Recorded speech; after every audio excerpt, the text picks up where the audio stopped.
Muy buenos días. Continuando con nuestro curso, vamos a hablar de distribución de frecuencias. ¿Qué es una distribución de frecuencias? La vamos a definir como la forma en una disposición tabular de los datos en bruto. Estos datos en bruto se van a acomodar con respectivas frecuencias de clase, las cuales van a estar acomodadas de acuerdo a una categoría que va a venir definida por unas características dadas. Los datos en bruto se definen como aquellos datos que no han sido ordenados, que no han tenido un análisis estadístico, una ordenación, una representación gráfica, etcétera. Es decir, son los datos tal cual se han recolectado. Para iniciar a lo largo de este ejemplo, de este tema, vamos a verlo con este ejemplo en el cual habla de que en un estudio de un curso de estadística de cierta universidad se calificaron los resultados de 40 estudiantes, cuyos datos se presentan a continuación.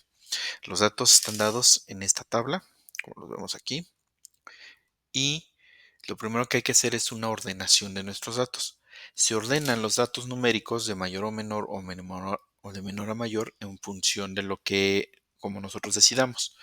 Es la práctica, lo más común es que se ordenen de menor a mayor y que tengan esta magnitud que nos va a servir para poder analizar mucho mejor los datos.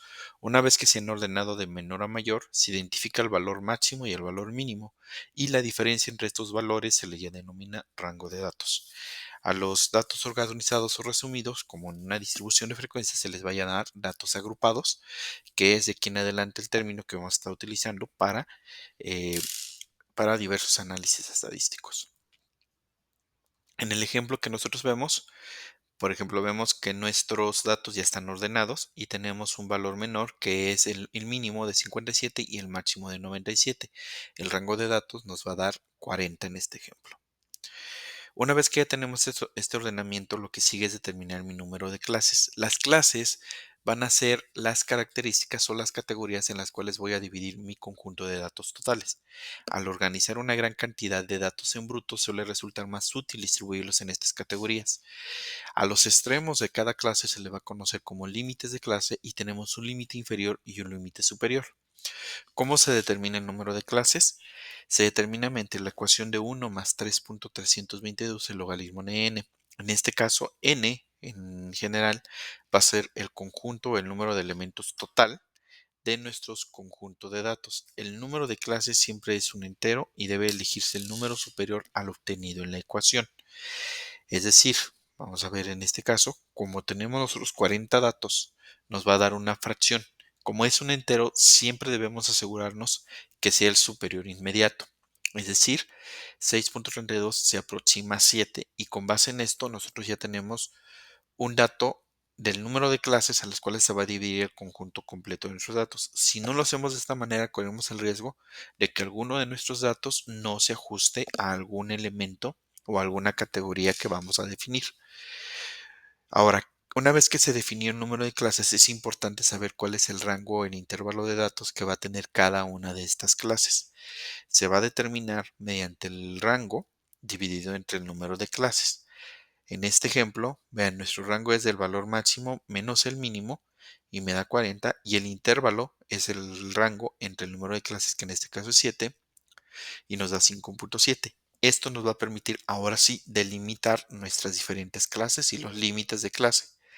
En el límite inferior vamos a tener 57, siempre el valor mínimo, y a este 57 se le suma el rango de datos, el intervalo de datos, y va a ser el límite inferior de la siguiente clase, y así sucesivamente hasta la última clase. El límite superior va a ser una decimal menos que el valor que estamos contemplando. Como en este caso estamos utilizando decimales, es importante que sea una decimal anterior. Y así sucesivamente hasta el último intervalo de clases. Una vez que ya tenemos este intervalo de clases, ahora es determinar la distribución de frecuencias. La distribución de frecuencias nos va a permitir definir cuántos elementos están en cada una de las frecuencias o categorías que hemos definido. A las frecuencias de los datos se les va a llamar frecuencias absolutas y vienen dadas por los números o el número de elementos que se quedan o que se ajustan al intervalo de la clase.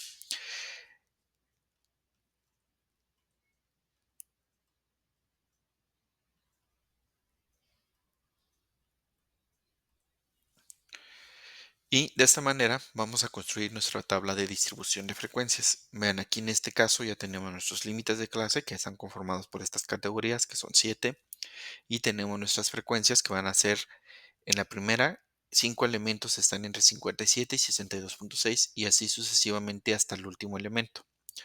Una vez que hemos tenido esta distribución de frecuencias de valores absolutos, es importante notar que existen otros valores, otras frecuencias que se deben de determinar.